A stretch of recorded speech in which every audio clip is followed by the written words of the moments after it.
ओम शांति। ऐसे थे ब्रह्मा बाबा। इस सीरीज में आज बाबा हमें समझा रहे हैं, जैसे साकार ब्रह्मा बाप सेवा में रहते, समाचार सुनते सुनते एकांतवासी बन जाते।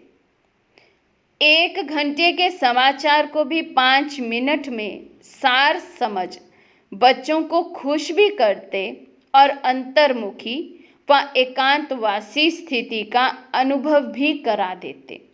ऐसा हमारी सब दादियां बताते हैं कि बाबा के संपूर्ण होने से 2 वर्ष पहले से ही बाबा इतने एकांत प्रिय हो गए थे और इतना कम वाचा में आते थे, जैसे इस दुनिया में रहते भी इस दुनिया में ना हो, ऐसा अनुभव बाबा से हर एक को नेचुरल होने लगा था।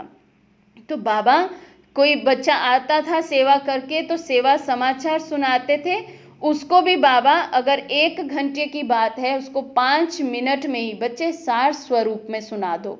तो ऐसा कहकर बच्चे की दिल भी रख लेते थे, संतुष्ट कर देते थे आत्मा को कि सेवा समाचार सुना दिया बाबा को, और स्वयं का समय भी बाबा बचाकर 1 घंटे में 5 मिनट का काम करके 1 घंटे का कार्य 5 मिनट में संपन्न कर फिर एकांतवासी हो जाते थे।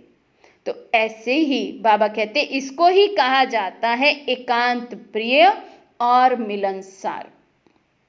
ऐसे फॉलो फादर, विस्तार को सार में समेटने का अभ्यास करो।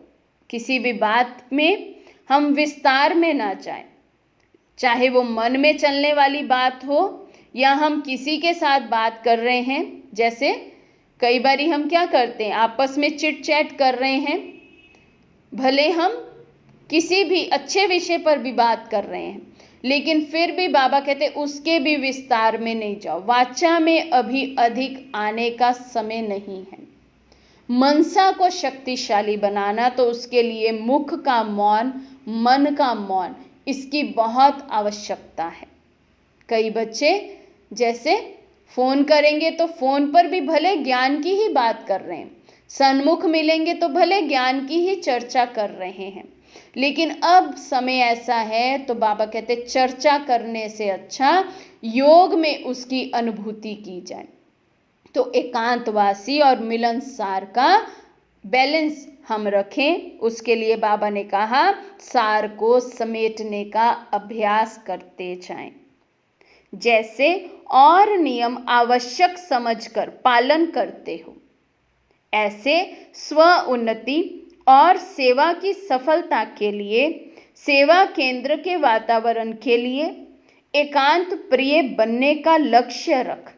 अपने दिल की लगन से बीच बीच में एकांतवासी बनने का समय निकालो। जो बाबा के और नियम मर्यादाएं बताई हुई हैं, धारणाएं बताई हुई हैं, बाबा कहते जैसे आप वे धारण करते हैं उसको, उसमें लूज नहीं होते, उसको नहीं छोड़ते। उसी तरह से अब ये भी कड़ा नियम बना दो कि मुझे सेवा केंद्र का वातावरण, अब सेवा केंद्र वो केवल समर्पित वाला जो सेंटर है बाबा का वो नहीं। बाबा ने कहा मेरा हर एक सेवाधारी बच्चा जहां बैठा है वो स्थान सेवा केंद्र है। हर एक ब्राह्मण बच्चा जहां बैठा है वो स्थान सेवा केंद्र है।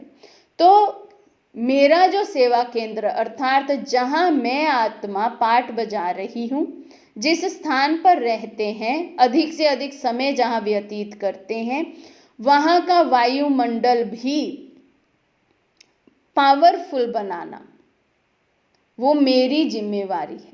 तो उसके लिए बाबा ने कहा ये स्व उन्नति का भी साधन है और सेवा की सफलता का भी साधन है। उस स्थान को, उस वातावरण को पावरफुल बनाना, तो उसके लिए भी बाबा ने कहा कि बीच बीच में से हमें एकांतवासी बनने का अभ्यास करना है। समय निकाल कर भी बाबा कहते ये अभ्यास करो। एक पावरफुल स्थिति में अपने मन को, बुद्धि को स्थित कर एकांतवासी बन जाओ। जैसे पहले भी बाबा ने समझाया कि एकांतवासी बनना अर्थात ये नहीं कि हम हर एक से तोड़कर अपने आप को और अलग से होकर बैठ जाएं, नहीं। बाबा ने कहा एकांतवासी अर्थात अपने मन और बुद्धि को ऑर्डर प्रमाण चलाना, किसी एक श्रेष्ठ संकल्प या स्वमान या स्थिति में स्थित कर लेना, और जितना समय हम चाहें उतना समय उस स्थिति, स्वमान या श्रेष्ठ संकल्प में मन और बुद्धि स्थित रहे, इसको एकांतवासी कहा गया है, एकांत में स्थित होना कहा गया है। इसलिए आज जो डायरेक्शन बाबा दे रहे हैं कि हमें एकांतवासी के साथ साथ मिलनसार होने का बैलेंस रखना है।